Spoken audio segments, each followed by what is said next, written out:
Dari masa ke masa, para utusan Allah, Nabi Nuh, Lut, Nabi Musa, bahkan Nabi Ibrahim, terus ke bawah para nabi. Mereka selalu punya musuh-musuh yang berat. Ada di antara mereka yang memang dihukum oleh Allah, ada yang tidak dihukum oleh Allah. Kebanyakan mereka dihukum. Nabi Lut umatnya ditumpahkan ke mereka adalah dibalik gunung, dihujankan kasih hujan batu. Pada Nabi Musa ditenggelamkan di Laut Merah. Terus hukuman-hukuman. Nabi Nuh dikirim tofan.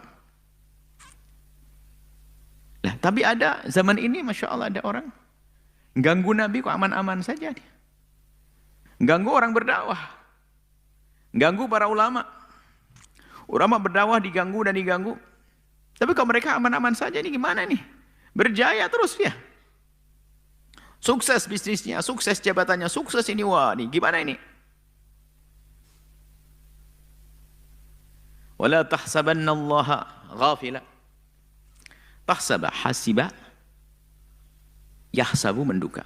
Hasaba yahsibu menghitung. Ini ya hasiba yahsabu. Wala tahsabannallaha ghafila. Jangan sekali-kali engkau menduga kalau itu Allah itu lalai. Tidak akan lalai Allah. Jangan berkecil hati melihat kejayaan musuh-musuh Allah. Hidup bukan hanya di dunia, masih ada hidup lanjutan. Di sanalah hari perhitungan. Hari penghitungan amal, hari hisab. Makalah la tahsabannallaha, jangan engkau mengira kalau Allah itu ghafilan, lalai. Enggak bisa atau lupa untuk menyiksa dia. Enggak ada yang luput dari pandangan Allah. Ini awal, ini sudah mulai kita diajak merenungi. Jangan sampai kita masuk kepada orang zalim yang harus dihukum.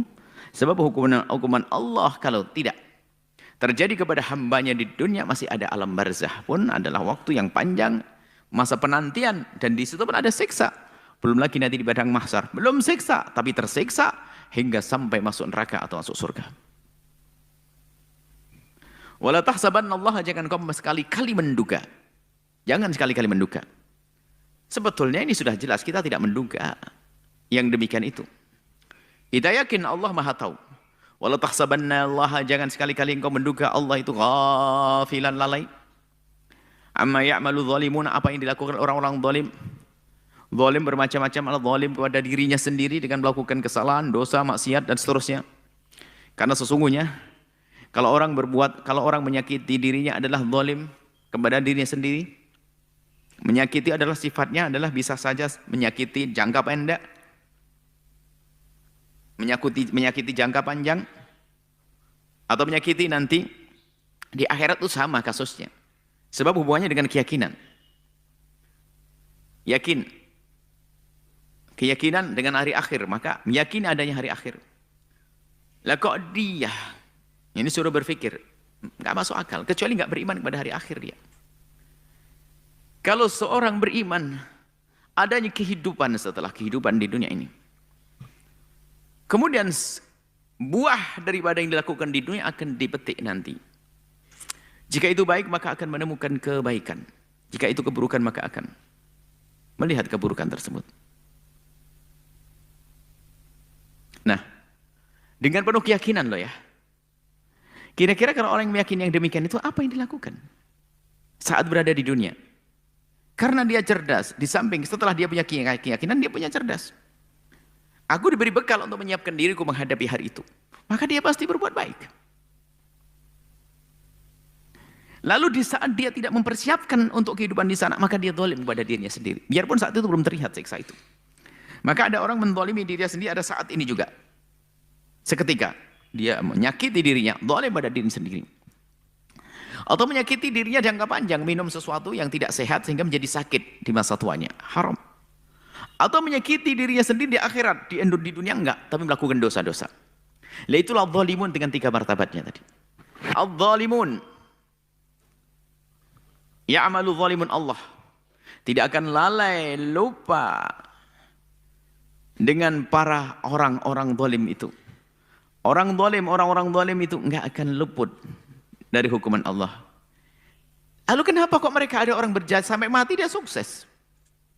Bahkan di sebuah negara jabatannya itu sampai meninggal dia masih jabatan tinggi dia. Anak bininya dengan segala kekayaan. Loh ini gimana ini? Dia iman enggak? Ganggu ya, ngerusak ya. Lulu. Apa itu? La tahsabanna Allah ghafilan amma ya'maludz zalimun. Innama yu'akhiruhum. Wah ini yang lebih serem lagi. Sesungguhnya Allah menunda hukuman untuk mereka itu. Liyaumin untuk didatangkan hukuman di suatu ketika nanti di hari tashkhasu fil absar, di saat mata mereka melotot, terperangah, takut melihat kejadian di akhirat nanti. Itu loh maksudnya apa? Akan ditimpakan hukuman bagi mereka nanti di akhirat. Wah ini kan lebih serem lagi. Hukuman yang panjang.